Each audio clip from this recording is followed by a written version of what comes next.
Welcome, young citizen of the Roman Republic. Today is not a good day. No triumphal procession, no honeyed pastries, no leisurely afternoon at the public baths. Today, you've been summoned, not to a ceremony or a wine-soaked feast, to the barracks. And no, you don't get a say. You've just officially become a conscript of the Roman legion, and the so-called glory of serving the homeland is really a one-way ticket to hell with a side of gratitude for being thrown in. You wake up before dawn, startled by a recruiting officer whose shouts are louder than March thunder. Your eyes barely open before you're dragged from your straw bed, handed a woolen tunic rougher than dried ox tongue, and prodded into the street like a pig headed for a sacrifice to Mars. You've done nothing wrong, but you're poor.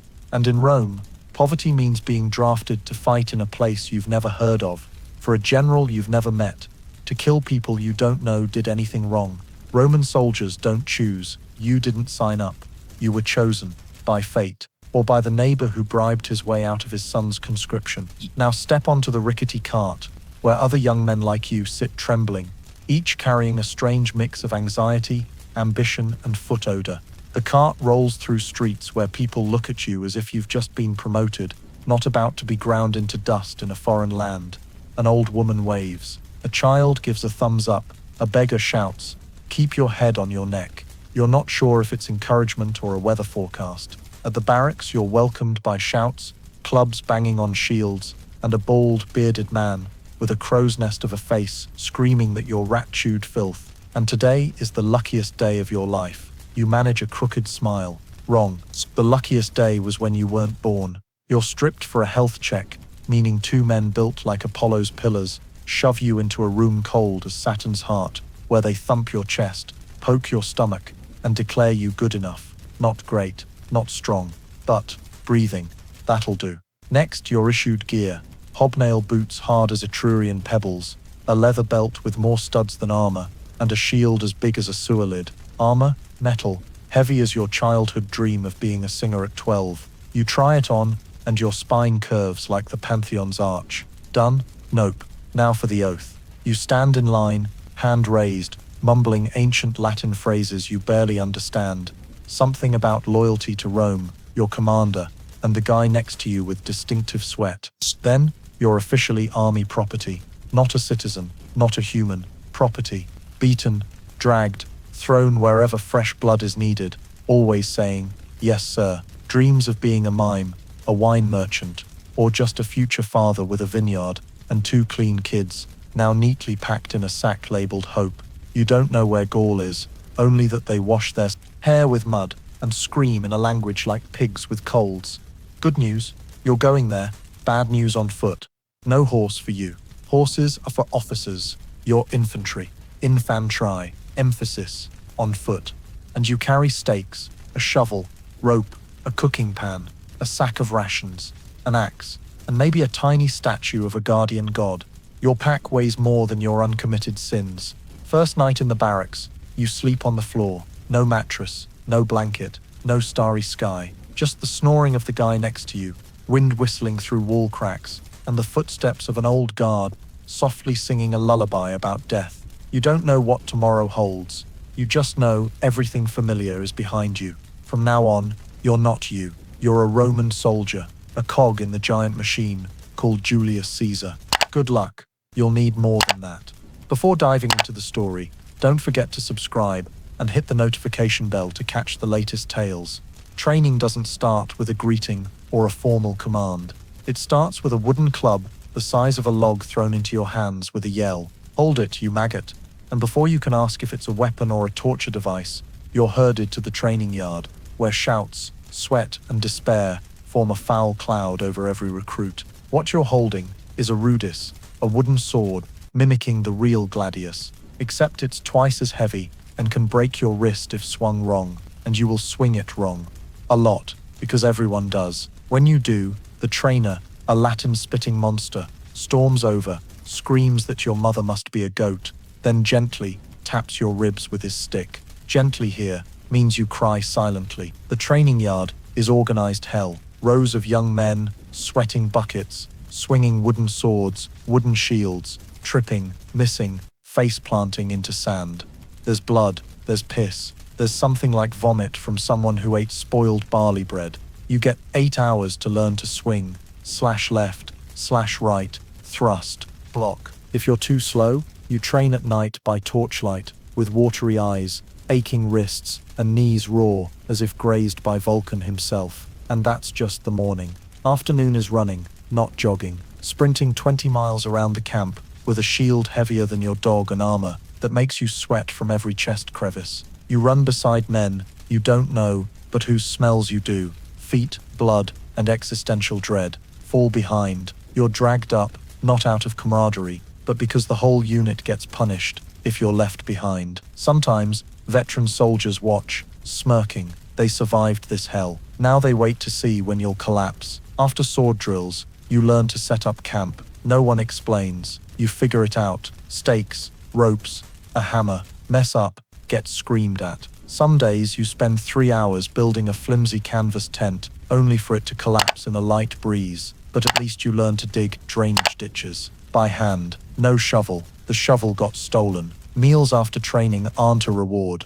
They're punishment with a side of watery porridge, bread harder than Via Appia cobblestones, and vinegar-laced wine the Gauls would call bleach. You don't eat because you're hungry. You eat because if you don't, you'll faint. And if you faint, you start over. Sleep? If you call closing your eyes on a damp cloth on the ground sleeping, sure, you sleep. But in your dreams, you still hear drill commands. Your legs twitch, and your hands cramp, as if still gripping the wooden sword. Some nights, you wake from nightmares, dreaming you're thrown into an arena with just a wooden spoon against a lion. When you tell your comrades, they just smirk and say, if it's a lion, at least it kills fast. By week 3, you're not the same person. Your feet are blistered, scalp caked with dust, wrists bruised from bad swings, and your spine curves to the shape of your shield. You memorize the 1-2 thrust block rhythm, like a grim song with no tune. Then one day, you're tested, not on paper, a survival test, sparring with a comrade using real wooden swords, while trainers yell, kill him like a Gaul. You don't know who the Gauls are, but you know if you don't fight, you get hit. So you swing, thrust, miss, block, fall, get up. You win, not because you're stronger, because your opponent tripped on a tent peg before you did anything.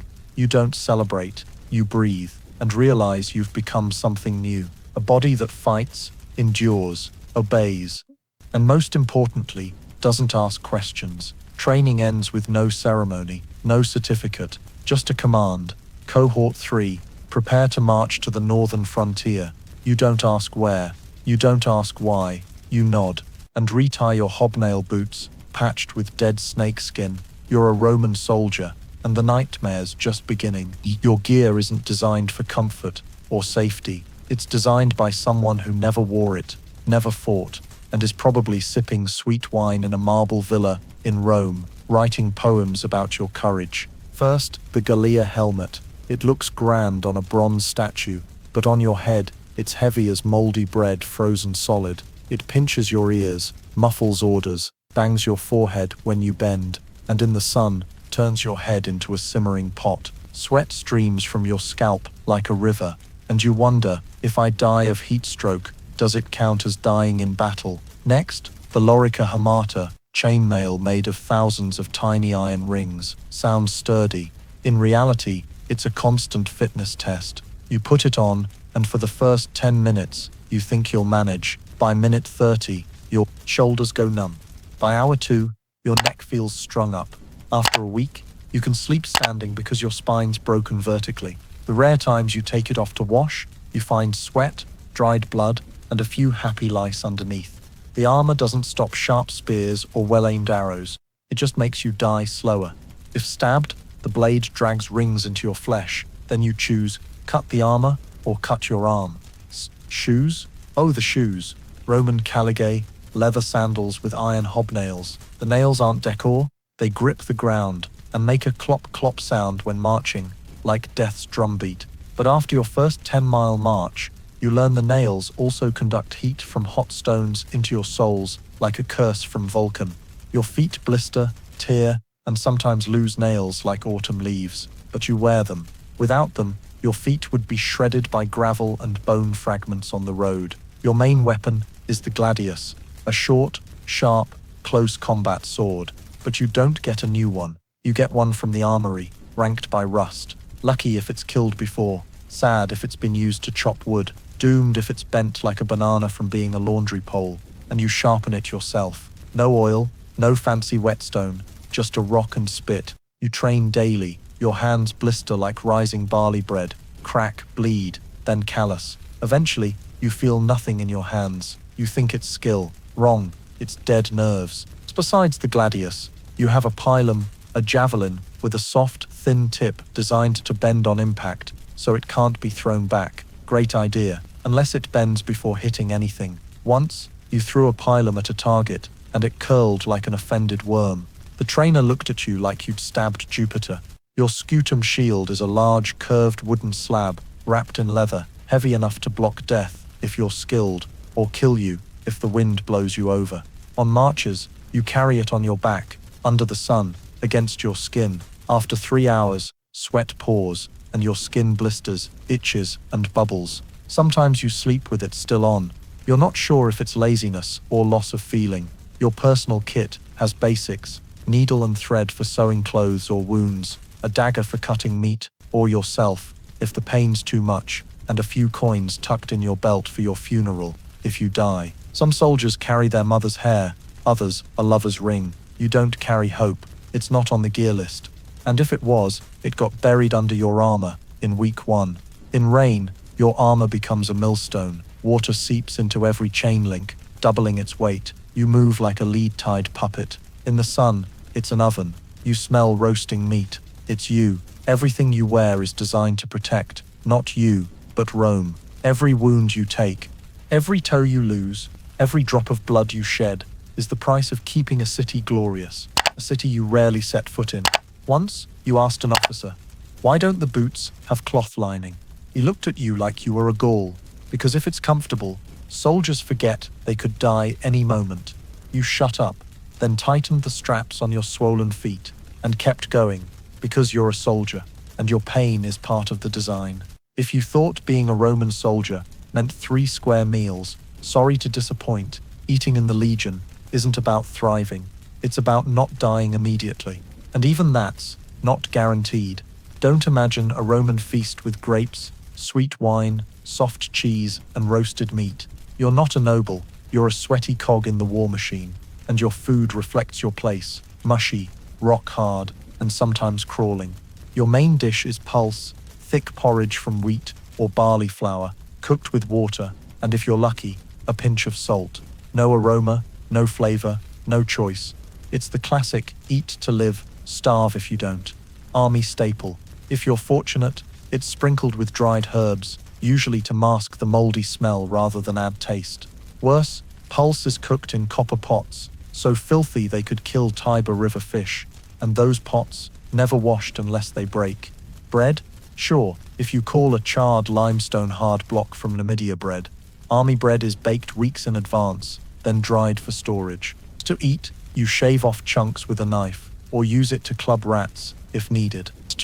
Once you tried soaking it in water to soften it, only to create a half-hard, half-soggy sludge that smelled anciently moldy. Some veterans suggest dipping it in vinegar wine. Sensible advice, except that wine is posca, a divine mix of water, sour vinegar, and painful memories. Posca doesn't smell good, isn't sweet, and won't get you drunk. It just helps you forget you swallowed a bug, which you will, not on purpose. Stored grain comes with friends, weevils, moths, and sometimes rat droppings. But don't worry, veterans say it's natural protein you learn to chew without thinking. It's a survival skill. Meat? A sad joke. Meat is a luxury, saved for festivals or post-victory feasts, when you might slaughter 2 or 4-legged spoils. Normally, you get dried fat or something called sausage, but looks more like bootlaces. Cheese? There's casus aridus, dry cheese that could crack plaster if thrown at a wall. It's for calcium and breaking teeth. Some soldiers use it to scratch their backs. Vegetables? Think you'll fare better? Bad news. It's usually onions, garlic, or beans left too long. Once, you bit into a raw bean and spent half an hour swallowing because it was drier than a politician's honor. Sweets? Forget it. Sometimes there's dried fruit, grapes or figs, but you fight rats for them.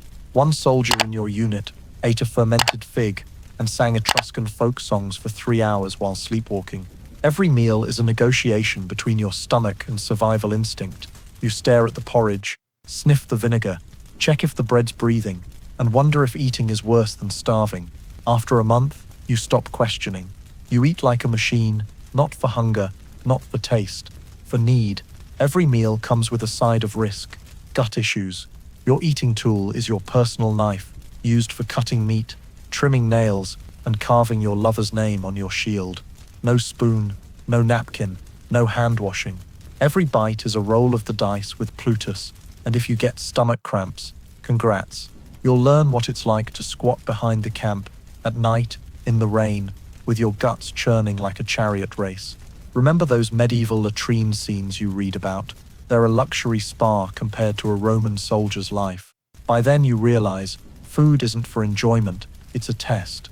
Part of natural selection, where those who eat faster, question less, and digest better survive. Those who are picky, weak-stomached, or dream of sweet grapes and roasted meat, meet Pluto soon. So it goes. Eating in the Legion isn't a privilege, it's a trial. Every meal is an exam, and the only reward for passing is sword practice. Bon appetit. You think you get paid? Cute. When you swore loyalty to Rome, you thought this grand empire would at least treat you like a contracted worker, even if the contract's written in blood. Then you realize, a Roman soldier's pay is like Caesar's perfume. Everyone says it exists, but no one's seen it. On paper, you earn about 225 denarii a year. Sounds impressive, until you learn a cheap sandal costs a week's wages. But reality's harsher. When payday comes, the quartermaster opens his ledger, glances at your name, smirks, and reads your take-home after deductions. Food, gear, armor repairs, laundry, for clothes you never washed, medical fees, shared whetstone use, and an absurd loyalty maintenance fee. Counting what's left, you hold 3 measly silver coins, crying silently in your hand. Veterans call it dignity money, enough for a burnt bread crust and a merchant's sneer. Some clever soldiers beg for administrative duties, guard posts, or tending the centurion's horse, hoping for extra coin. But you? Your front line, where the only bonuses are blood, mud, and sweat caked under your armor. Many survive by gambling, playing cards with pottery shards, betting barley handfuls, and talking like failed merchants. Others smuggle homemade posca or hide loot to sell after battles. But if caught, the punishment isn't dismissal. It's whips, shackles, or sometimes a ready-made steak. You saw a guy lose 3 years' pay for misplacing a shield. He wept quietly, then bashed his head on a tent pole. No one stopped him. Everyone was busy guarding their own shields. In the Legion, pay is a flexible concept. You don't get it regularly. Sometimes you wait until a campaign ends, or a general orders a bonus. Even then, it's not yours. Once, Caesar promised 200 denarii per man after a Gaul victory. The camp went wild. When the payout came, each got 75 denarii and a thank you note from a staff officer. Complain. No one did. Complaining equals treason. And treason's defined loosely, sometimes just frowning at the wrong time. Sometimes you get paid, in promises, land after discharge, or a share of loot, to be calculated later. You smirk. That land might be in icy Britannia, where even trees won't grow. The loot, still being inventoried. If you die before claiming it, it goes to kin. You have no kin, or if you do, they've been evicted from Rome for unpaid taxes. Many veterans live off what they steal. In enemy towns, they grab bracelets, cut rings, snatch statues, hoard food, and stuff it in their armor, like fattened rats. You saw a soldier lug back a heavy ceramic jar just because it's pretty. That night, he used it as a chamber pot. Money doesn't keep you alive, but surviving might get you some, so you do the only thing you can pretend not to care. You steel yourself. You say, I fight for Rome, for honor, for glory, but deep down you know, you fight for a less moldy bread crust, a posca, not diluted with river water, and maybe one day a pair of boots that don't bleed your feet. You stop asking about pay. You ask, do we eat twice today? Or, am I getting punished today? Or simply, am I still alive? Because in the Roman legion, you're not judged by what you earn. You're judged by how many times you don't die. If you're lucky enough to survive until discharge, you'll get a premia, a final reward, but that's 20 years away, if you still have limbs, breath, and a name they haven't forgotten. For now, you tighten your belt, stare at the 3 cold coins in your hand, and whisper, "Rome's truly great." Then turn, swing your dull sword at a wooden dummy under a molten sun, with an empty stomach and an emptier head. But at least you have one thing no one can take, your faith. No, wait, wrong. It's your calloused hands. Those no one wants. Welcome to the favorite part of a Roman soldier's life, marching, or as the troops jokingly call it, walking to your death. You think marching is a grand parade of soldiers, striding proudly through lush green fields, birds chirping, skies clear. Completely wrong. Marching in Caesar's legion is a systematic torture designed to test what breaks first, your feet, your spirit, or your faith in the existence of knees. Every day, you wake in pitch darkness, and before dawn breaks, you're hauling nearly 30 kilograms of gear on your back, your scutum shield, big as a window, javelin, chainmail still soaked with 3 weeks' sweat, wooden stakes for camp, shovel, pot, personal kit, and sometimes the gear of a fainted comrade. No cart, no mule. You are the mule. You march in step to commands, each hobnail clanging against the ground, like a funeral drum, echoing in your head. Road dust coats your face, gets in your eyes, mouth, teeth, ears, and places you can't scratch in public. The morning chill feels nice, but by noon you realize Roman sun isn't the gentle stuff of Virgil's poems. It scorches, turns your armor into a frying pan, and makes you feel like cheese forgotten in the shade. Sweat doesn't drip, it evaporates. You're as dry as your commander's pay promises. Each kilometer passes like a repeated curse. You trudge in formation, no talking, no stopping, unless ordered. When your feet go numb, shoulders sag, and brain narrows to 3 words, keep on walking. You tell yourself, we're almost there. Then you see the centurion point to a hill, not the campsite, just something to climb. You swallow a curse, brace your shoulders, and keep going. Soldiers call this Pluto's opening act. Now you know why. By afternoon, after 40 kilometers on foot, you think you'll rest. Wrong. Now comes part 2. Building camp. No preset tents, no logistics crew. You are logistics. You and your comrades dig a trench around the camp, erect a wooden palisade, set up tents, dig drainage ditches, build a fire, all before dark. Move too slow, you're punished. Once you drove a stake 5 degrees off, and the centurion noticed. He ordered the entire southern trench redone. Your unit glared at you, like you'd stabbed Jupiter's statue. You dug by hand, shovel was broken. Your hands bled, nails peeled, shoulders twitched, but you forced a weak smile as comrades cursed you. Camp done, you think finally. Rest. Nope, guard duty. As a new recruit, you get the first night watch. In the dark, you stand in a field with a thin cloak and javelin, eyes drooping, ears straining to tell wind from something crawling in the grass. Every sound is a nightmare waiting to happen. You pinch yourself to stay awake, not for duty, because falling asleep means death. No joke, a soldier caught sleeping on watch can be tied up, beaten to death, or strung up as an example. Caesar doesn't do first warnings. He plays keep order through fear. When your shift ends, you drag yourself to your tent. No bed, no pillow, just a canvas tarp on hard ground. You lie down, spine splitting in 2, and just as you doze off, a horn blares. Assemble, an alert, not real, a drill, but you still don't armor, grab your shield, stand at attention. When it's over, you return to your tent. Forget it, you pack up, prep for the next march. You haven't digested last night's tooth-breaking bread. You haven't breathed.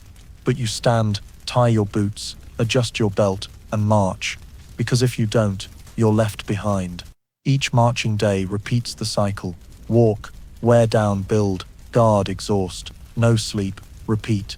You don't ask where the camp is. You don't ask how far. You don't ask when you'll rest. You learn to walk, without thinking.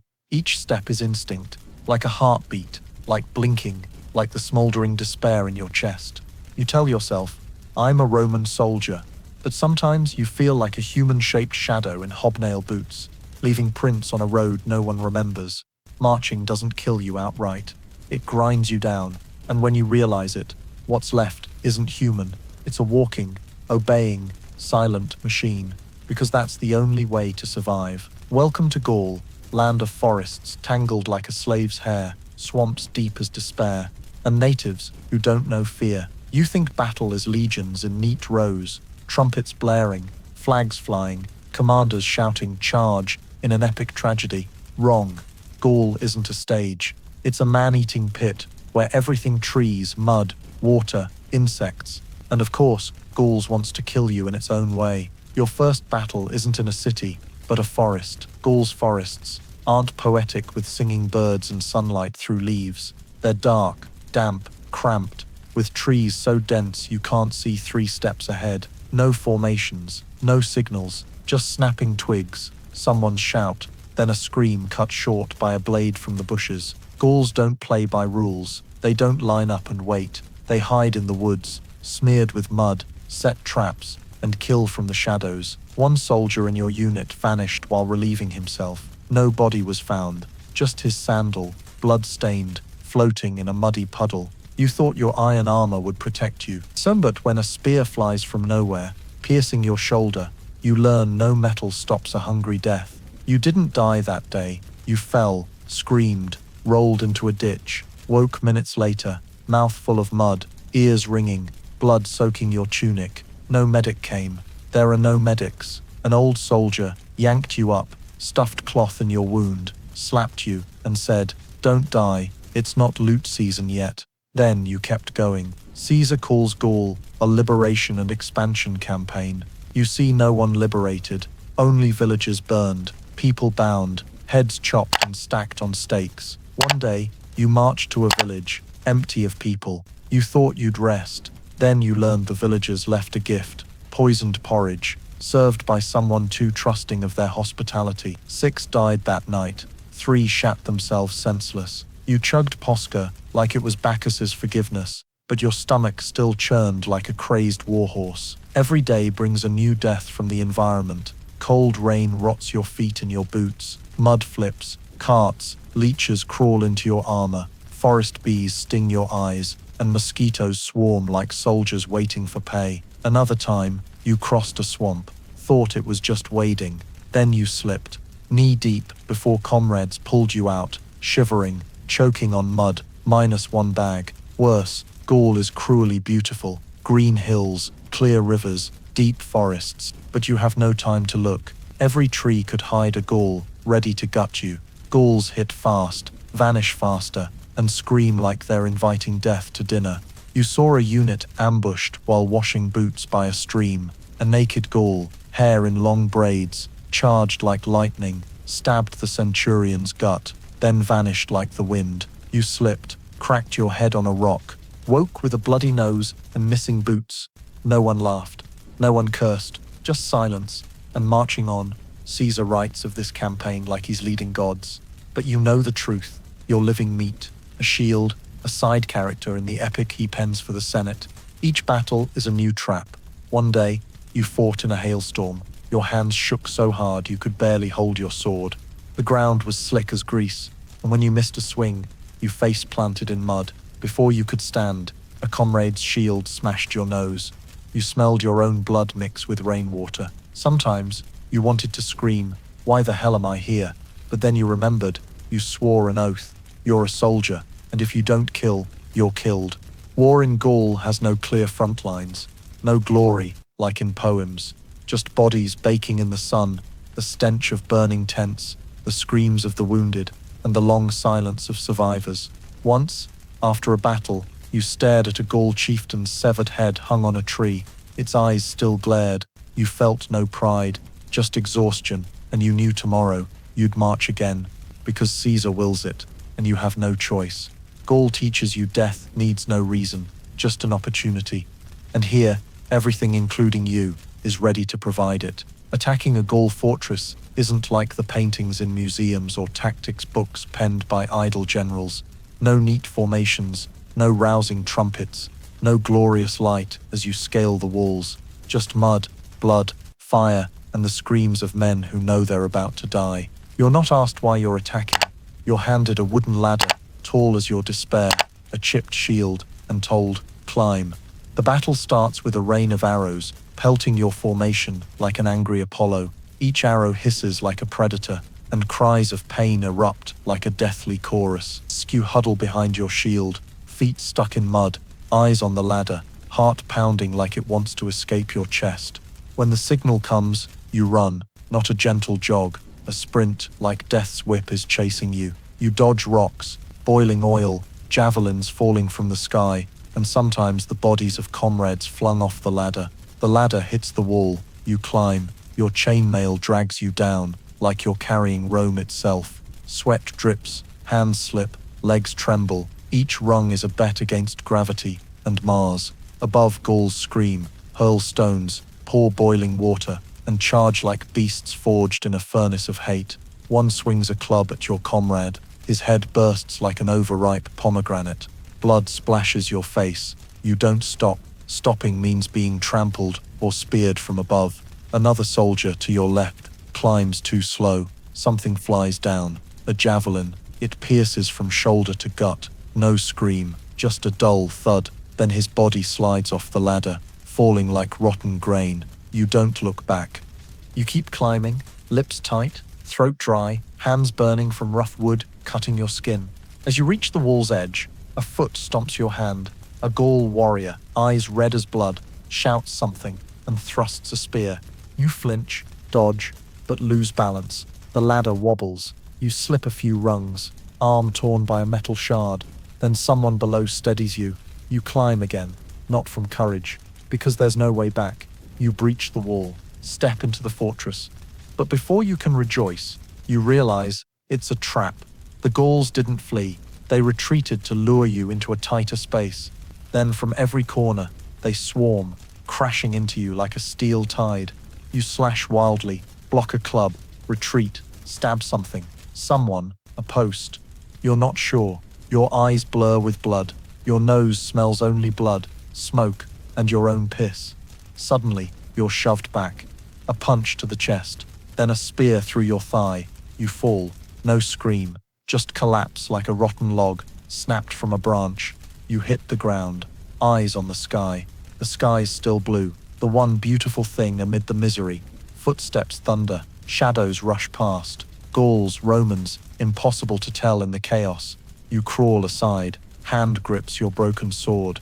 But your hand feels nothing. A Roman soldier crawls by, gut slashed open, intestines spilling like snakes. He looks at you, eyes fading, then collapses. You don't know his name, but you'll remember his eyes forever. The battle lasts hours or minutes. You can't tell. When it ends, the fortress is taken. Rome's flag flies atop. Caesar enters, red cloak like blood, face cold as stone. He looks around, says nothing, just nods. Men cheer. You don't. You lie there, blood oozing from your thigh, eyes on the sky, hand clutching a broken sword. That's victory, and you're part of it. A small, filthy, broken part, gasping amid corpses, but alive, for now. That's enough to count as success. In Caesar's legion, you don't need to live forever, just long enough to climb the ladder, or fall without being crushed. Wounded, congratulations, you're officially a documented zombie. Not strong enough to fight, not weak enough to die. You're in the Roman army's grey zone, where you're still called a soldier, still made to line up, still given tasks, but no one cares if you can do them. Your first wound is a spear through your thigh, from left to near your hip, making sitting impossible, standing shaky, and lying down a teeth-gritting agony. Think you'll get a hospital tent. Poor thing. In the Roman legion, the hospital is any patch of ground free of horse dung and flies. You're laid on a torn cloth, beside other groaning men. An old soldier, claiming to be the best stitcher in camp, approaches with a bent needle, dirty thread, a jug of vinegar wine, and says, "Bite a stick, don't scream too loud, Caesar's resting." No anesthesia, no antiseptic, no sterile white lights, like in healing stories, just blazing sun, the stench of blood, and your horse gasps, as each stitch pierces swollen flesh. Then you're bandaged, with a rag torn from a dead man's tunic, still stained with old blood. No one cares. You lie there, 3 days, feverish, delirious, muttering Punic, you never learned. Comrades pass by, some ask how you're doing, others kick your leg to check if you're alive. You don't get rest. On day 4, the commander inspects your wound and asks, "Can you walk?" You say no. He nods and leaves. The next day, you're ordered to guard the armory, hobbling legs swollen like an elephant's. You learn, you don't recover, you're reused. You become a shadow limping around camp, assigned odd jobs, cleaning horse dung, washing pots, writing reports, if you're literate, or delivering messages. Once, you're sent to carry a message to another camp. On the way, a jackal chases you. You climb a tree, sit there 2 hours. When you return, you're scolded for being late. You nearly cry, but tears are rationed. You're dehydrated. At night, your wound festers. Find herbs? No. You find wine, pour it on the wound, rebandage it. Next morning, you're feverish, but you're still roused. Fetch water. You go, dragging leaden feet, head spinning. You think you'll faint. You don't. You're used to it. You're a zombie, still walking, breathing, working. Men like you make up nearly a third of the legion, former fighters, now broken bodies trying to exist. But you're not called wounded. You're second-class soldiers. No rewards, no promotions, no leave, just orders, and the hope your wound doesn't rot. If it does, no one helps. You're allowed to die, quietly. If you groan too loud, you're carried to the camp's edge, so you don't disturb morale. One soldier, Publius, broke his arm, bone protruding, no splint, no medicine. He tied it to his body with rope, walked lopsided. After a week, the arm was black, stinking. He begged for it to be cut off. No saw. He used a knife. Got 3 cuts in before fainting. When he woke, he called himself half a warrior, laughed, and kept standing night watch. You see him every morning, quietly cleaning his knife with wine. You start to wonder how much of you is still human. One night, you look at your hands, calluses, stitches, scars. You don't remember when you got each wound. Your body's a map of endurance, no clean patches. And you still rise daily, walk, work, endure. Not for honor, not for Rome. Because you don't know what else to do. You're a soldier, you're wounded, and you're still breathing, which means you can still be ordered around. In Caesar's legion, that's the new definition of surviving. You hear his name before you see his face. Julius Caesar, the legendary general, conqueror of Gaul, said to write military reports, shave, and order a native chieftain's execution without blinking. He's a living myth. And you, a lowly soldier, with torn knees and posca-scented breath, are about to meet him. That day, the camp buzzes from dawn. The centurion bellows as if Caesar's a living god come to inspect.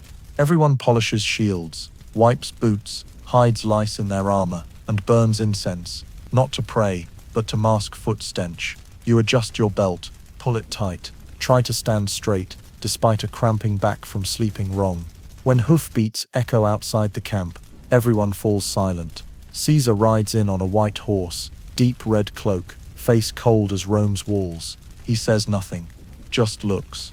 And that look, you'll never forget. Those eyes don't see you as human or trash. They see you as a chess piece, vital, if placed right, disposable, if flawed. Caesar isn't large, not burly like your centurion, not loud like officers, no smiles, no curses. He's silent, and that silence breeds fear. As he passes your ranks, you don't dare look up. No one does, because everyone knows. Lock eyes without permission, and you might be out of the camp or off the list of the living. A young soldier beside you glances up, instinctively. Caesar doesn't react, but his aide scribbles on a wooden tablet. 3 days later, that soldier's sent to the vanguard unit. They don't come back. That's Caesar. He doesn't need a whip. He is the whip. He speaks little, but every word is a command. No one questions. No one argues. In a meeting, an officer suggested retreating to regroup. Caesar turned, tilted his head, and said, "You'd make a better farmer than soldier." The officer resigned the next day. Caesar let him go. No punishment needed, just a reminder, follow or vanish. But the scariest thing isn't his ruthlessness. It's his mind. Caesar knows every place, river, city in Gaul. He knows lunar cycles, border winds, attack routes, ditch depths, and enemy psychology.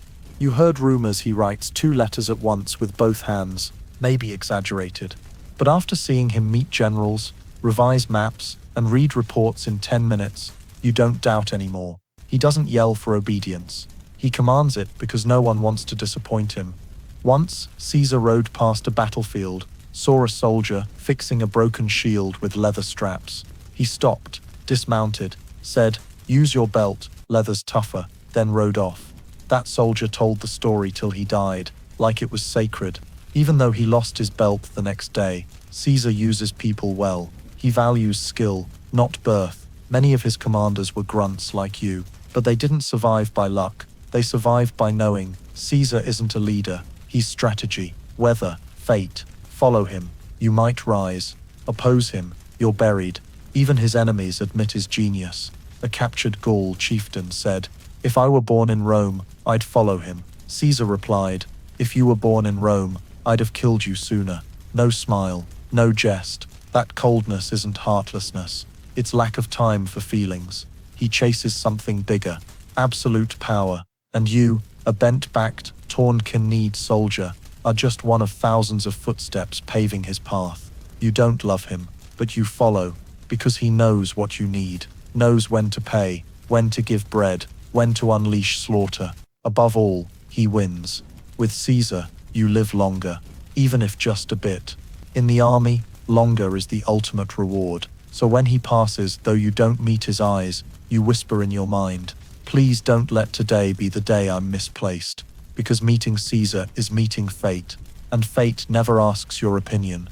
When Caesar said, "Cross the Rubicon," you didn't grasp its historical weight. You didn't see a grand moment for history books. You saw a small freezing river, water to your knees, your hobnail boots soaked with mud. You shivered, cursed under your breath, and thought, more walking. To you, the Rubicon wasn't a political line. It was another march, another camp to build, another chance to die with no one noting your name. That day, you were in a northern Italy camp, eating cold beans, trying to soften bread with horse piss. Rumor says it works better than posca. Then came the order, prepare to move. No destination, no reason. Just that Caesar was coming, and he wanted his army with him. Your unit buzzed, rumors spread. The Senate ordered Caesar to disband his army, or be declared an enemy of the state. Someone asked, "So what do we do?" An old soldier, chewing dried greens, shrugged, "March, what else?" So you lined up, shouldered your shield, tied your boots, and pretended your swollen ankles didn't feel like bruised figs. At the Rubicon, Caesar halted his horse. The legion stood behind, silent. Dusk fell. The river flowed quietly. Then he turned, looked at the ranks, eyes glinting like a blade under moonlight. He said something, not loud. A few words, you didn't hear clearly. The man beside you whispered. He said, "The die is cast." Sounds dramatic, but you thought, "I'm still casting my guts from diarrhea." Then Caesar spurred his horse across, and all of you, nameless, voiceless, unwritten in history, followed. Cold mud seeped to your thighs, heavy armor dragged your shoulders. No one turned back, not from eternal loyalty or faith in a grand cause, but because refusing meant execution for disobedience. Dying in camp is a wasted death. At least dying crossing the Rubicon, you could say you stepped into history, even if with blistered feet and a nagging stomachache. On the other side, everything changed. You weren't a border duty soldier anymore. You were a rebel, an insurgent, part of an army marching on Rome, the great capital that taught you law was sacred. Now you were set to trample it. No one panicked. No one wept, because truth be told, you were used to living on the margins. Roman soldiers don't feast with senators, don't get land like nobles, don't worship in marble temples. You live in sweat, blood, and broken promises. Now Caesar said he'd share the spoils, and you wanted to believe, because if you didn't, what was left? The march south was tense. Townsfolk fled villages, Senate generals retreated. Caesar didn't burn or pillage. He walked like Rome was already his. And you followed, passing stone-paved roads, where you once lay as a kid, stargazing, dreaming of being a mason. Now you're a rebel, and strangely, for the first time, you felt power. You, with thousands, were reshaping an empire's fate. Each step was a slap to those who scorned you for being born poor. But at night, by the campfire, eating hard beans, watching flames reflect on your helmet, you wondered, if we fight Rome tomorrow, will I raise my sword, kill my countrymen, stab the man who taught me Latin? Then you smirked, because no one would ask you. Caesar decides, you act. That's the unspoken deal everyone knows. You don't need to understand politics. You just need to not die before it's over. But what's the end? Caesar as king, you getting land, Rome restored, no one knows. You just know today you march, build camp, stand watch, hope tomorrow's arrow misses, the Rubicon's behind you. No turning back, no time to think, just march and live. For how long, no one knows, but at least you can say, I was there, I crossed. History, it'll remember Caesar, not you, but you remember the Rubicon was cold, and there's nothing romantic about wet boots at night. Politics, to you, it's what they discuss in marble-columned halls lit by oil lamps, where old men in white togas argue about glory, the republic, and power like it's a bad play. You're a pawn. No one asks which move you want. No one warns you're about to be pushed onto a deadly square. You just know you wake when called, grab your shield, tighten your belt, hear orders, and march. Every high-level decision is a storm sweeping through your life without warning. When Caesar clashed with Pompey, you didn't sit in on debates. You got orders. Move south. When the Senate met secretly to strip Caesar's command, you had no vote. You had a pack, blistered feet, and a dull sword. Politics isn't ideology to you. It's a cut in rations. It's being sent where there's no clean water. It's watching a comrade reassigned for disobedience without knowing what he did. Caesar says, I defend the Republic. Pompey says, I defend tradition. The Senate says, we defend law. You defend your life, day by day, step by step, breath by breath. You once asked your centurion, what are we fighting for? He smirked, scratched his beard, and said, for whoever feeds us. That's enough. The one who pays you, even if it's docked to nothing, gives you stale bread, and sometimes salted pork. That's justice. Over time, you realize wars don't start with ideals. They start with someone refusing to lose power, and end with you killing someone you don't hate. You fought other Roman soldiers, not Gauls, not barbarians. Soldiers like you, speaking your language, shaving legion style, dreaming of land after discharge. But Caesar called them traitors. Pompey called them loyal. You stood in the middle and swung, not because you hated them, because if you didn't, you'd be cut down first. One such battle was near Dyrrachium. Harsh sun, both sides tired, hungry, ragged. Then the horn sounded. You charged as ordered, stabbed into the enemy ranks. It felt strange. You were piercing men who might have stood watch with you last year. One looked at you, stunned, then fell. You didn't know his name. No one knows yours. Guilt came late. 3 days later, when you saw blood still caked on your hands, you couldn't sleep. But you ate, marched, lived, because no one stops to cry. Politics happens behind you.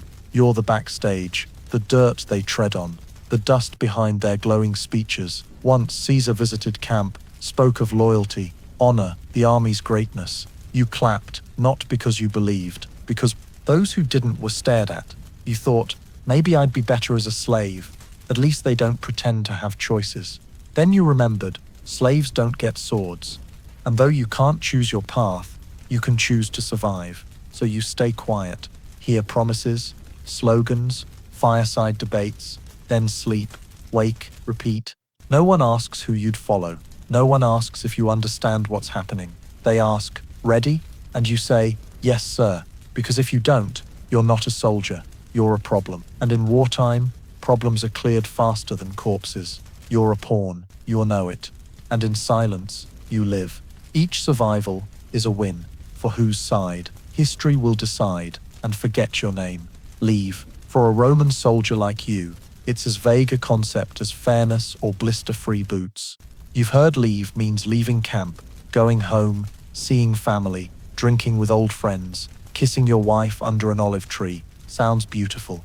But that's for plays, history books, and officers who can write. For you, leave is a day without digging trenches, patrolling, hauling wood from the next hill, or dodging a spear for answering half a second late. The best leave is a day you lie in your tent, flat on the ground, sleeping 2 full hours without being kicked in the ribs to line up, clean dung, or carry a comrade's body to the pyre.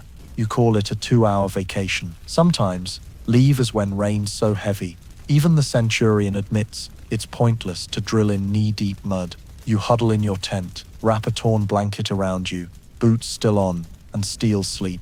Outside, water seeps through every crack, splashes the ground, sprays your face. You don't care. At least no one's yelling in your ear. Once, after a victorious campaign, you got a half-day rest. You thought you'd eat well, relax, maybe bathe. Instead, rest meant time to wash boots in murky water, mend your shield's torn strap, scrub dried blood off your tunic, and salvage usable armor bits from the enemy dead. An old centurion said, "Relaxation is a state of mind." You looked at your call-used palms, aching back, and wondered if Apollo could fix shoulder pain. Some soldiers create leave by playing dice, swapping crude stories, or betting who can pull the weirdest thing from a dead man's pack. One found a pottery shard with a girl's name and "Meet me again." No one asked how it ended. You all laughed, then fell silent, because leave is always short, and everyone knows too much peace means someone's getting sent to the vanguard tomorrow.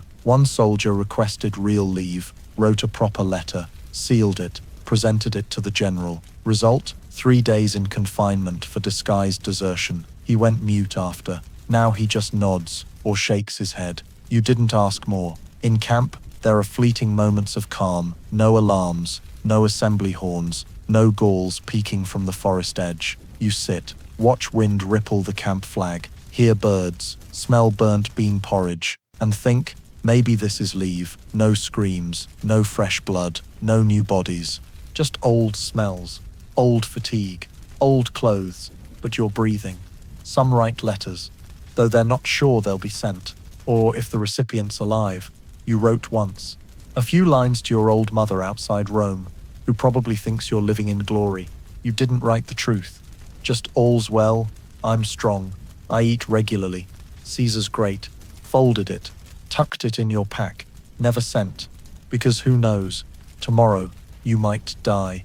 And if you do, the letter's pointless. Some rest by lying still, staring at the tent roof, minds drifting to far-off places, not talking, not moving, not asleep, not awake, just floating, like a body not yet sunk. That's Roman soldier rest. No need for joy, just no new pain. One day you sneak to the camp's edge, lie on a rock, watch the sky, clouds pass like someone else's life. You think back to joining the legion. You still had dreams then. Now you don't. You count years by scars.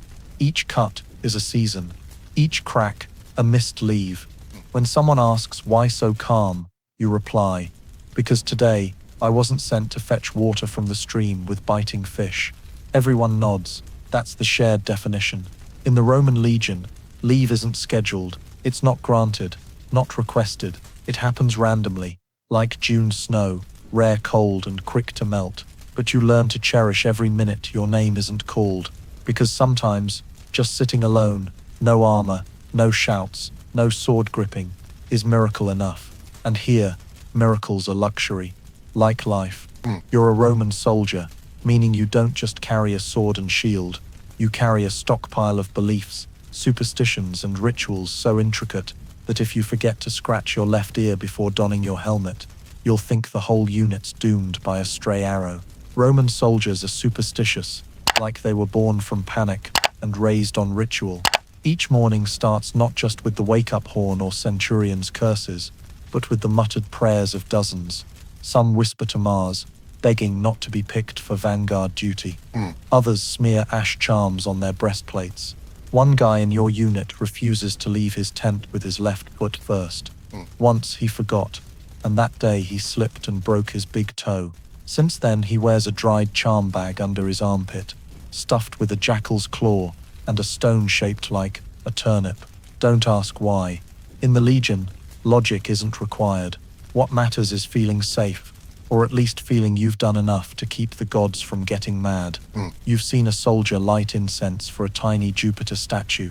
He keeps in a cloth bag a headless, chipped statue, still wiped daily with an old underwear scrap. You don't keep statues. You have a charm, maybe a dog's tooth, or an ostrich eggshell fragment you found at a market last year. Why? Because the day you picked it up, you didn't get diarrhea, so you believe. Rituals vary. Before each battle, priests perform a sacrifice, slaughter a bull, pull out its guts, inspect the liver. Bright red liver, march, blackened liver. Wait, once you stood in rain for 3 hours, because a goat's liver looked off. No one argued. Another time, clear skies, good winds, full ranks, weapons ready, but the ritual was cancelled because a bird shat on a god's statue. Caesar didn't show. You waited till noon, then got sent to sleep. Everyone sighed in relief. You started believing in birds. Some days have big festivals, Saturnalia, Lupercalia, or some rain god rite you can't name. If you mess up the ritual, forgetting to wash hands before praying or botching a chant, you live strung tight for a week. You hear a noise at night and think, that's because I said it wrong. You don't sleep, you don't eat, you don't tell anyone, because if you do, they'll nod and say, been there, drink more posca. When someone dies suddenly, slips, catches a cold or doesn't wake up, they don't ask, what happened? They ask, what did he do to anger the gods? Maybe he whistled before sunrise, or stepped over a corpse without praying. Who knows? One young soldier obsessed over cursing the centurion in jest. 3 days later, he shaved his head, smeared mud on his face, and slept outside his tent to atone to Mars. No one stopped him, just slipped extra bread in his pack. Belief keeps soldiers alive when reason quits. You start trusting the cycle of sacrifice. If you fall today, your comrades live tomorrow. If you clean your sword before sleep, you won't be called for night patrol. If you don't trim your nails on the new moon, you won't get stomach cramps. And if you forget all that, you pray Mars is too busy to notice. At night, in silence, you whisper something. Not quite a prayer, not for victory, just a plea. Don't let me get lost. Not from the unit, but between life and death, between yourself and the darkness creeping in your heart. You know you're wearing away, bit by bit, piece by piece, but you still light incense, touch your sword hilt 3 times before drawing, lightly kick your left foot when leaving the tent, because if you don't, you feel empty, and here, emptiness is deadlier than a spear. So you're superstitious, not because you're dumb, because you're a soldier. And in Rome, sometimes a well-timed prayer is stronger than a gladius. Entertainment for a Roman soldier, to put it bluntly, it's a string of activities to briefly make you forget that tomorrow you might get sliced across the gut, break your neck falling, or suffocate in your tent because your bunkmate's farts are too potent. No theaters here, no arenas, no live music, just a patch of dirt, some barrels, a pot of posca sara than a soldier's life, and a bunch of filthy, exhausted men trying to spark laughter by mocking each other, telling crude stories or rolling dice until they're half mad. When night falls and no alarms sound, soldiers gather in groups, dubbed the Voluntary Despair Club. You, aching all over, hands call used, teeth chipped, get offered a cup of posca poured from a questionable leather flask. You drink, not because it's good, but because it's cheap, warm, and might make you forget the morning's porridge, sent you sprinting to the latrine all afternoon. Then come the games. The favorite? Betting on who dies first. Not a joke. A real game. Someone lists names of soldiers who look weak, ragged, or coughed too much. Everyone bets with stale bread, boot nails, or a late guard shift. The winner takes it, the loser laughs, and they move to the next game. Who can tell the grisliest story from the last campaign? You hear tales of heads on stakes, soldiers losing toes to rotting boots, or a centurion killing a man for yawning at the wrong time. Each story is exaggerated, embellished, then laughed at like no one cares it's true. You don't tell stories, you listen, force a smile, and gulp more vinegar wine. Some nights, soldiers stage half-naked wrestling to blow off steam and test who's got enough muscle to lift another off the ground. Someone dislocates a shoulder, someone loses a tooth, someone laughs so hard they puke up their cold bean porridge dinner. On special nights, soldiers set up a stage with old blankets and reenact battles, But funny, Caesar's played by a scrawny guy, like wilted greens. Pompey's a pot-bellied soldier, and the battle's a bread-throwing, shouting match for Rome. You watched one where a soldier playing Mars forgot his lines and stood like a statue for 15 minutes. The crowd laughed so hard they forgot they were in a bloody campaign. That's entertainment. Fragile patches between nightmares. Sometimes, you just sit alone, carving a dead friend's name into your shield with a knife, staring like you're etching yourself into something eternal. Other soldiers weave ropes, carve stones, or mold tiny figures from dried mud, lovers, mothers, Jupiter, or oversized penises. Don't ask. They say it's to ward off evil. Some write poetry, not love poems, curse poems, clumsy rhymes, misspelled words, but packed with all the resentment, fatigue and despair, wrapped in a bitter laugh. Once you found a poem scrawled in charcoal on an old shield. I'm a soldier, no one grand, eat bean mush, sleep on sand. If I die, bury me please. With posca, not priests. You laughed, sat by the shield, added, still alive, for now, then walked away. Sometimes, you and comrades play who's got the worst scar, stripping shirts, pointing at marks, telling stories in 3 sentences. This one's from falling in a dung pit. This from a glancing spear. This, don't remember. Probably scratched too hard.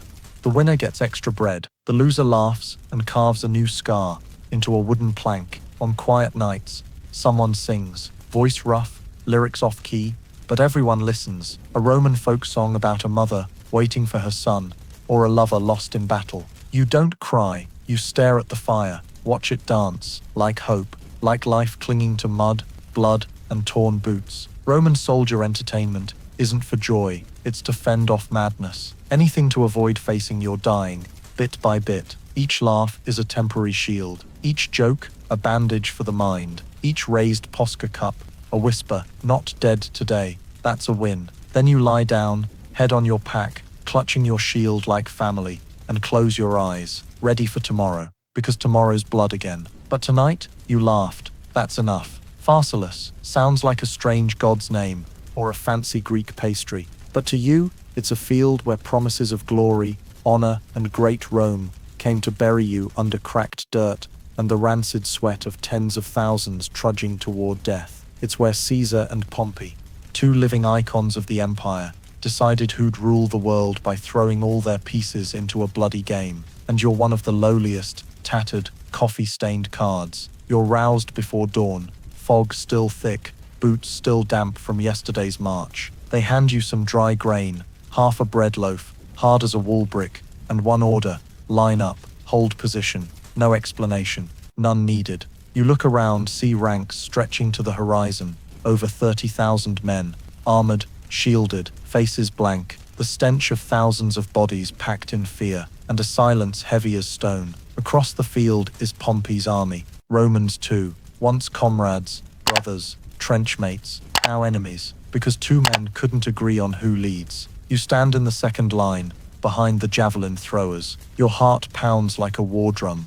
stomach churns though there's nothing left to puke. Your eyes fix on the flag ahead, avoiding the ground where piss drips from someone's trembling leg. Someone prays, someone tucks a leather cord into their boot as a charm. You just breathe deep, exhale slow, try to keep your hands steady. Then the horn sounds, a long booming note, like death breathing down your neck. Caesar rides past, silent, raising a hand, and everyone moves. You march with the formation. Feet crush dry grass, then gravel, then old bones from some ancient battle. The collective stomp echoes, a symphony of fear. When the armies meet, hell opens.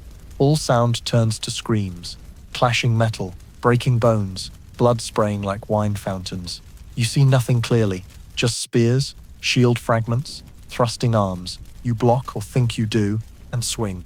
No idea if you hit, or who.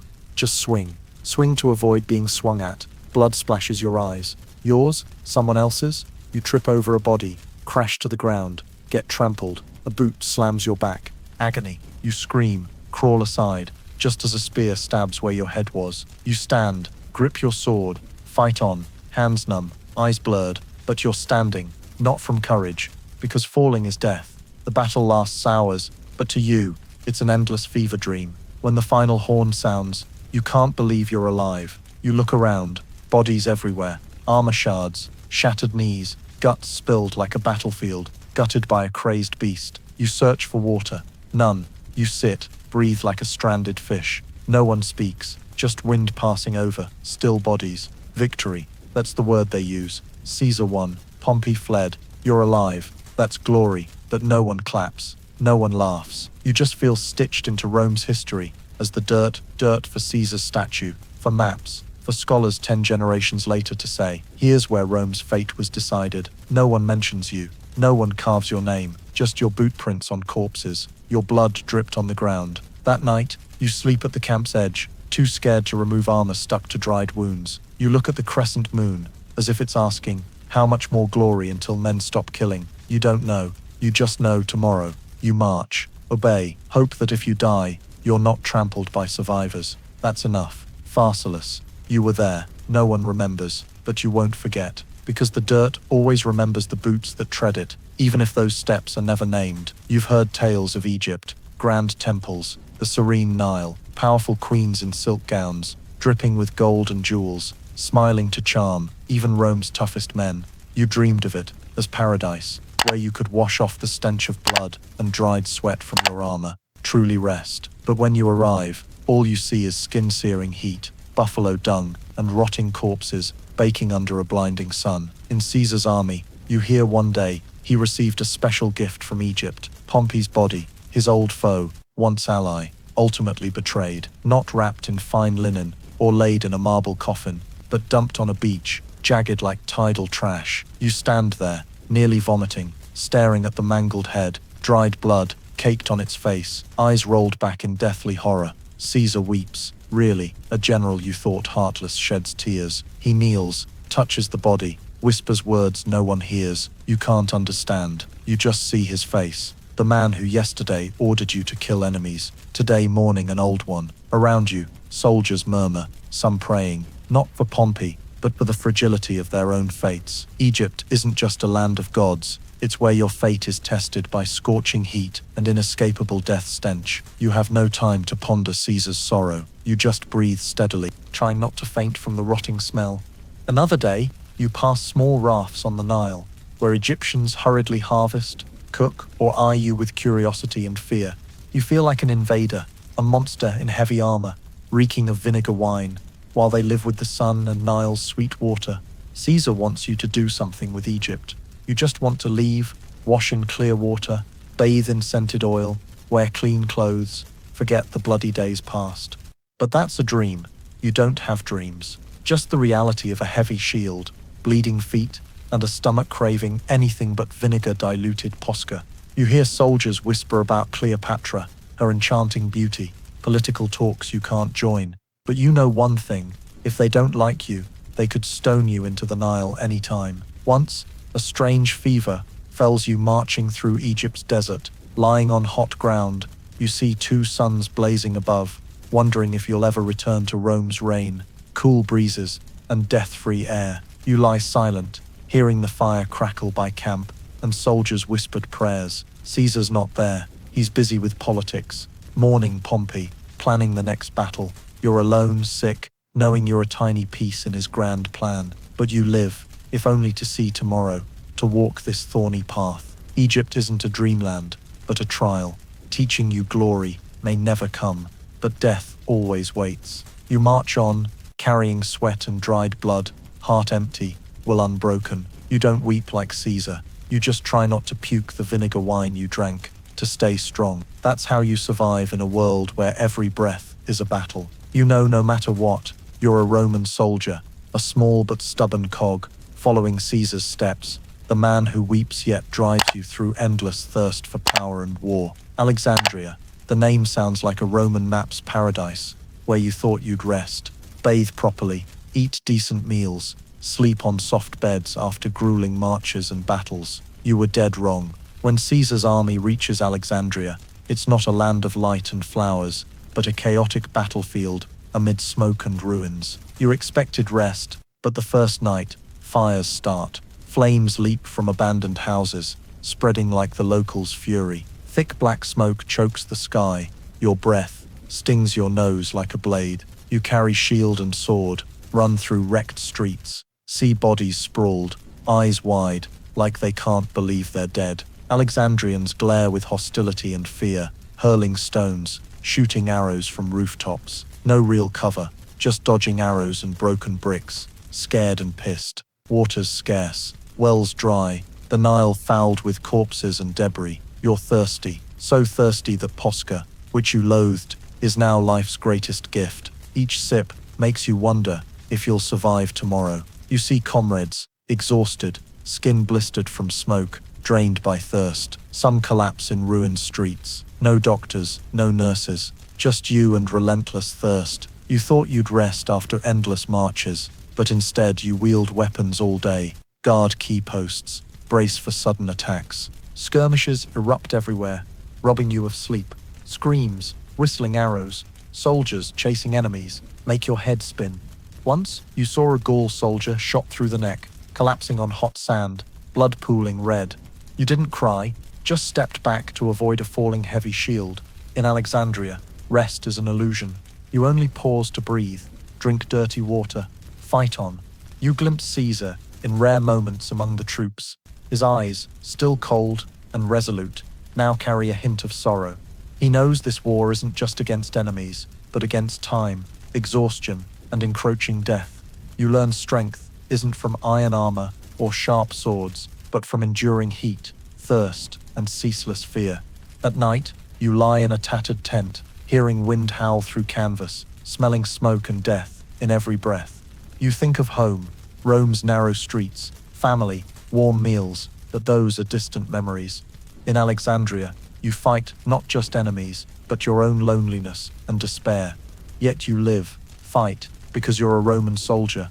No matter what, you march on through ash and fire. You return to Rome, the grand city you heard tales of as a kid, gleaming temples, victorious soldiers, hailed, names etched in glorious history. You dreamed of parading through marble-paved streets, cheered by crowds, smiled at by nobles.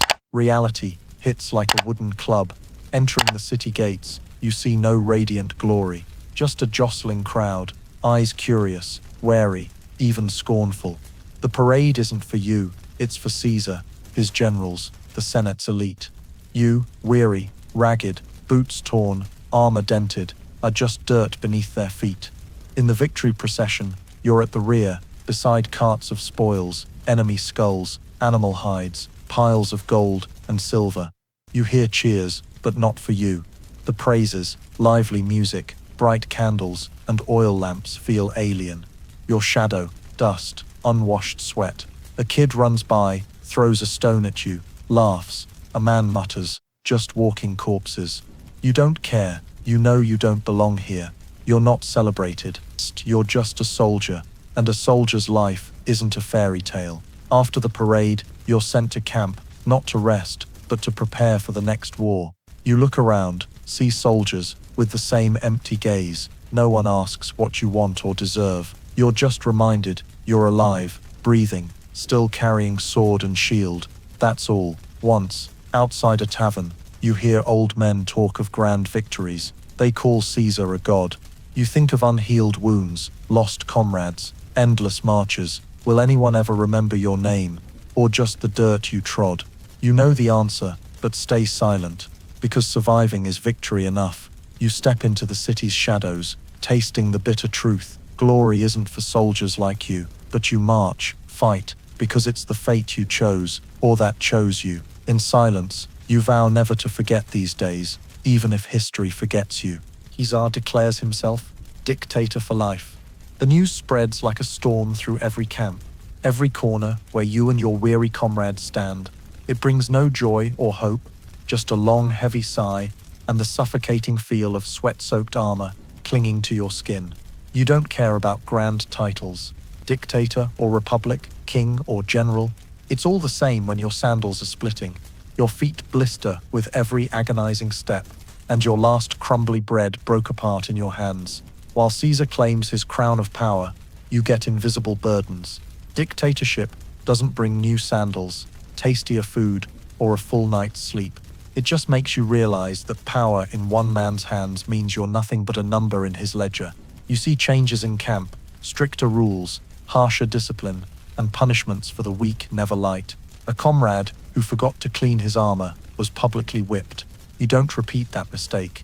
Each day you rise in darkness, shoulder heavy armor, march under scorching sun or bone-chilling cold, performing tasks without explanation.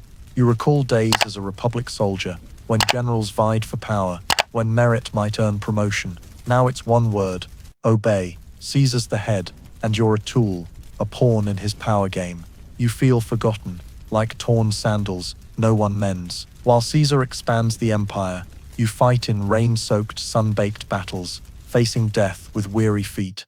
You once dreamed of leave, a proper bath, a good meal. Now, Caesar's lifelong rule makes that dream distant. You just want new sandals, sturdy enough not to split mid-march, light enough not to make you collapse. You look at your comrades, sharing your exhaustion and despair, and know you're not alone. But you also know, like it or not, you must follow the path Caesar chose, with no chance to veer off. At night, in a shabby tent, wearing stained armor, you dream of days without marching miles, with shield and spear, without horns waking you before your eyes open. But when dawn breaks, you rise, pull on your armor, tie your tattered boots, and march. You don't ask why. The answer never satisfies. You just know, dictator or not, you're a Roman soldier, carrying an empire on your weary shoulders, fighting for a future you may never see. And sometimes, just a new pair of sandals feels like enough to live another day.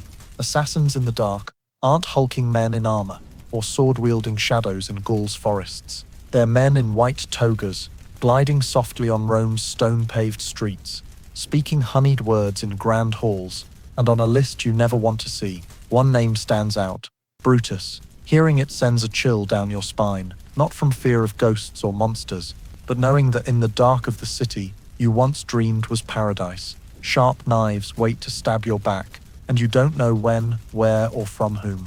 Brutus isn't just a man, he's a symbol of betrayal. You've heard officers whisper about his shadow, plots to topple Caesar, silent curses among comrades. You're not allowed in those talks. You just listen, feel, and know no one's safe anymore. You might sleep in your tent, unaware of bloody plans being drawn beyond the wall. One night, when the horns are quiet, you hear soft footsteps, panting breaths, sneaking through camp. You think it's a guard. It's not. It's death approaching. Rumors spread like fire in straw. Those with Brutus in their name can't be trusted. They were friends, shared meals, fought beside you. Now they're potential enemies. You see comrades lean close, whispering, eyes scanning for ghosts. Some vanish without explanation. You don't ask. The answer might be blood. On the Ides of March, when Caesar attends the Senate, you're ordered, maintain order, let no one cause a scene. But in that hall, everything shatters. The clash of knives on armor, horrified screams, a body hitting cold stone. You're not inside, but hear cries echo from the sealed doors. You know he's been stabbed. The plan succeeded. The next day, you walk Rome's streets, once welcoming you as a hero, now eyeing you like a criminal. Orders come. Caesar's dead. Traitors must be punished. But no one knows who the real traitors are, except Brutus. You don't believe Brutus acted alone. History's never that simple. You just know a brutal truth. That night, trust died with Caesar. You see comrades break, some furious, some panicked. You try to stay calm, but your heart's uneasy. You know from now on, blind loyalty is gone, only survival remains. You wonder, will those named Brutus come for you? You tell yourself to stay vigilant, ready, because assassins aren't just in forests or battlefields, but beside you, in the dark of Roman hearts. Life after Caesar's death isn't a battlefield war, but a mental one, between trust and betrayal. And you, a small soldier, must walk among those shadows, with a worn sword and a scarred heart, unsure of tomorrow, but certain of one thing: Brutus will always be a cold warning, keeping you awake at night. The Ides of March. March 15, a day you never thought would come, but it arrives like an inescapable nightmare. That morning, the camp is quiet, only a heavy air, like an invisible trap, slowly tightening around you. You're standing guard outside a small tent, thinking of the next march, when a young soldier runs up, face pale, gasping like he's fled a nightmare. Caesar's been stabbed. The words hit like a dagger to your heart. You can't believe it. How? The man we followed, whose every step tied to our survival, killed in the heart of Rome. The news spreads like wildfire. From the camps, murmurs, sighs, and rumors rise. You rush to where Caesar frequented, his command tent, but find only chaos, broken swords stained with blood, and dagger dust. Dust, tiny metal flecks, scattered on the stone floor, like a symbol of Rome's irreparable shattering. You search for a sign, a shred of hope, but there's nothing but deadly silence. Comrades gather, eyes red, none daring to speak. Some bow their heads, others weep silently. Fear creeps into your heart, not for Caesar's death, but for the murky future. Who will lead? Who will command? Who will keep you alive? In the days that follow, the camp descends into chaos. Once strict officers are rattled, unsure how to proceed. You're ordered to maintain order, prepare for the worst. Rumors of assassination plots spread. You don't know who to trust. Who's the enemy? Friendships grow fragile. You see wary glances, clumsy hands gripping daggers in the dark. Every footstep, every look, could signal betrayal. You can't sleep. Each night, you wonder if you'll live to march tomorrow. Your mind reels. Why? Why was Caesar stabbed? Could it have been stopped? You recall marching with him, his silent observation, his infallible decisions, the only light in war's darkness. Now he's gone, and you, a common soldier, must find your way in this thick, lightless night. You see comrades lose spirit, some retreat, some desert, some drown in posca, to forget the brutal truth. You try to stay strong, reminding yourself you're a Roman soldier, duty-bound to survive and fight for the empire. But without Caesar, without a guide, nothing's the same. You feel a profound loneliness, not mere solitude, but the emptiness of losing the one you trusted. The days after are filled with secret meetings, new plots, power struggles between factions. You're just a listener, an executor of orders, voiceless, choiceless. You feel like a small cog crushed in the grand machine of politics. And in that dark night, gazing at stars glinting like Caesar's eyes watching you, you silently vow his death won't be meaningless. You'll keep marching though weary, though bleeding, because you're a Roman soldier, one who never surrenders, even in the darkest gloom. The Ides of March marks the end of an era and the start of a new unstable one, tinged with faint hope. And you'll be part of that history, though your name will never grace its pages, though you're just dagger dust, falling silently amid storms of power and blood. Rome, after Caesar's death, is no longer the glorious city you knew. Gone are the radiant streets lit by golden oil lamps, the triumphant music echoing at night, only a city spiritually broken, so chaotic you barely recognize it. You walk streets that once hailed you as a hero, now eerily silent, with old bloodstains on cobblestones, the stench of burning smoke and death clinging to ancient walls. Rome's people grow cautious, suspicious, fearful. Everyone knows stability died with Caesar, and now it's a ship adrift in a storm, directionless, boundless. In the camp, chaos spreads like plague, orders come unclear, everyone scrambling to avoid being swept into the deadly whirl of power. You see officers vie for scraps of land, units, coins. Common soldiers like you endure, shouldering nameless unease. No one dares speak of the great general, only sighs, hushed curses, and whispers of betrayal. You wonder, does anyone truly understand what's happening? Or are we all puppets of those behind the curtain? The stifling air keeps you from sleeping soundly. At night, the cold echo of guards' footsteps rings on stone. You hear cries of those who lost kin, muffled sobs in the dark. A few times, you see comrades slip away from camp, vanishing into the night, destination unknown. You've heard of assassination plots, secret deals between factions, but now it's all just shadows of a dying city. You ask yourself, what are you fighting for? Caesar, Rome, or just your precarious daily survival? In those chaotic days, you no longer feel part of the empire. You're just a small soul, struggling to survive history's relentless current. Recall joining the Legion when things were clear, however harsh. Now everything's complex, dangerous, murky. You can't tell friend from foe, justice from chaos. Some soldiers grow suspicious, fearful of each other, and you're no exception. You feel the icy chill of betrayal seeping into trust.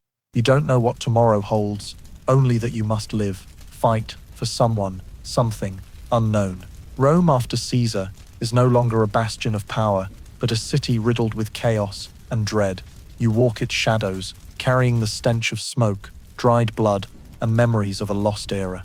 You're no longer Caesar's soldier, but a soldier of uncertainty, of an empire teetering on collapse.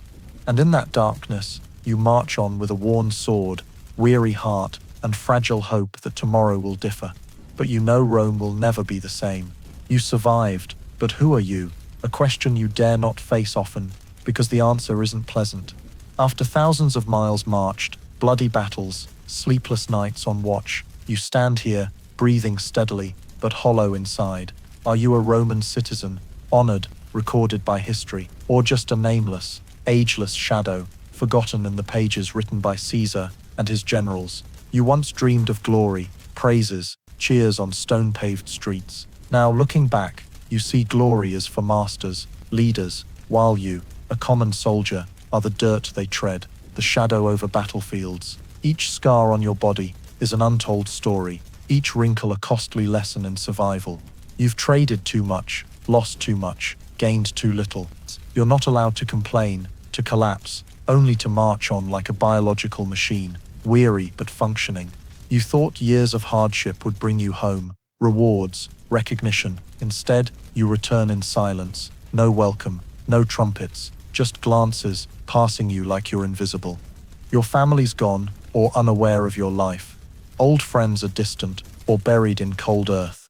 You try to cling to dignity by tending a small vineyard, planting olive trees, telling your story to neighborhood kids who don't believe you.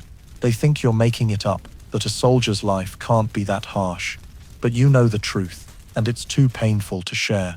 In quiet nights, as wind blows through your small home's window, you sit by the fire, watching embers dance, asking who you've become. A man of ideals, or a silent shadow passing through time. History won't record your name, but in your heart you're a warrior, a survivor of the firestorm. And maybe that's what matters most. You don't need to be remembered. You need to know you didn't give up. You fought for something bigger than yourself. And though your story may be forgotten, your soul lives in every step, breath, and relentless heartbeat of those who chose to be Roman soldiers. You survived, not just existed. You're a witness to history, one unmentioned, but part of the empire's great flow. And in that darkness, you're a flickering flame, never extinguished. You return to your village after endless years of war, weary, sunburned, hair prematurely grey, body gaunt, from illness and unhealed wounds.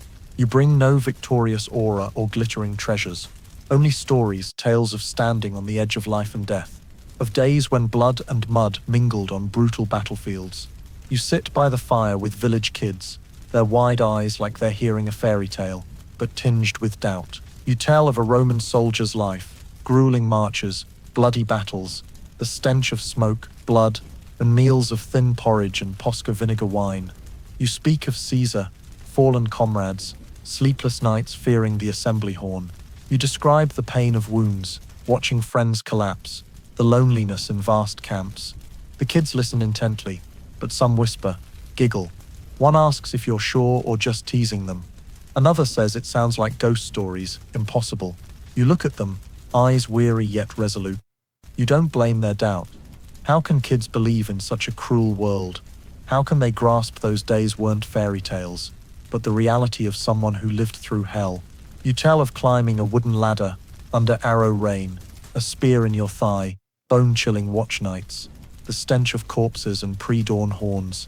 You speak of nameless fear, seeing a comrade never rise again, the despair of being a pawn in a power game with no choice. Some kids fall silent, eyes teary with pity, but others turn away, unconvinced. They ask for happier stories, not scary ones. You smile, knowing you can't change their minds yet. But you don't give up. You know someday, when they grow, they'll understand. Your story, though not in history books, will live in tales, whispers, hearts of those who survived war. You recall your youth, dreaming of peace, bright streets, laughter not screams on battlefields. You thought peace was normal, guaranteed. Now you know it's the rarest gift, and war leaves only pain and loss. You look at the kids again, eyes hopeful yet sad. You say, "Children, my stories aren't ghosts, they're truth, but they're lessons to avoid this path." The youngest grabs your hand, asks, "Were you scared?" You reply, "Very, but fear is part of living." And you tell yourself, though your story's called fiction, though memories fade, you'll keep telling it, to preserve the human in you, to pass truth to the next generation, so they won't endure your pain. Surviving is victory, not a grandiose saying, not a chant echoed in arenas or epics. It's the harsh truth you, a Roman soldier, absorbed daily through years of fighting, enduring, and bracing through history's firestorm. Your name's not in books, no statues, no poems. You're an ordinary man, one of thousands buried under the red dirt of distant battlefields, leaving faint footprints on history's road. But you're here.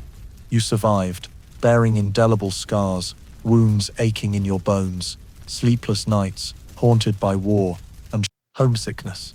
You're living proof of the will's strength, humanity's resilience against the harshest trials. No one praises you, but in your soul, each step rings with the drum of survival. You walked Pharsalus's bloody fields, saw Caesar under moonlight like an immortal god, endured Alexandria's freezing nights, heard assembly horns in the empire's most chaotic days. You don't need glory, you need to breathe, march, live to tell your story, even if it's a whisper in history's vast ocean. Future generations may forget your name, face, calluses, and bloodstains on your armor, but you know you didn't just exist. You fought, didn't fall, were part of something bigger, the Roman Empire, history, survival. You look back, not to regret, but to thank yourself for enduring, for not giving up when all seemed lost. Though no trumpets praise, no crowds cheer, you know your worth, because surviving, in your world, is the greatest victory. You're here, standing tall, though weary, though fallen, though war's scars never heal. You're a Roman soldier, unnamed in history, but the empire's soul, keeping history's fire burning. In the darkness of those days, in the sky's sighs, you march on, not for praise, not for memory, but because each step is a vow to yourself, never to surrender, never to yield, always a symbol of survival, amid vast dangers. That's your final story, untold, but the grandest. You survived, and that's victory enough. The story of a Roman soldier's harsh life under Julius Caesar, with grueling marches and constant mortal danger, is not just a vivid record of ancient history, but holds profound lessons for modern life in the United States today. One striking detail is the soldier's perseverance and survival spirit, though uncelebrated, a nameless shadow in history, enduring relentless hardships. This reminds us that in modern life, even if not everyone is recognized or shines on social media or in their career, persistence in small tasks, through exhaustion, is key to success. Additionally, the story highlights the cruelty of concentrated power. When Caesar became dictator for life, soldiers lost their voice, reduced to obedience. This serves as a reminder of the importance of transparency and individual voice. In a democratic society like the US, each person must protect their freedom and avoid becoming a faceless pawn in power games. Notably, the superstitious rituals, fear of betrayal's shadow, and the soldiers' stories dismissed as fiction by children reflect the loneliness and challenge of sharing experiences across generations. This suggests that in modern society, we must value and listen to personal stories from those who've faced hardship to learn and grow. Finally, the greatest lesson is that no matter how small you seem, how forgotten or unrecognized, refusing to give up, standing up, and moving forward is the truest victory in life. This is a spirit every American can embrace to overcome challenges in work, family, or our ever-changing society. Thank you for joining the challenging and resilient tale of a Roman soldier under Julius Caesar. Don't forget to subscribe to the channel to catch the next vivid historical journeys. See you in the next video with more untold stories.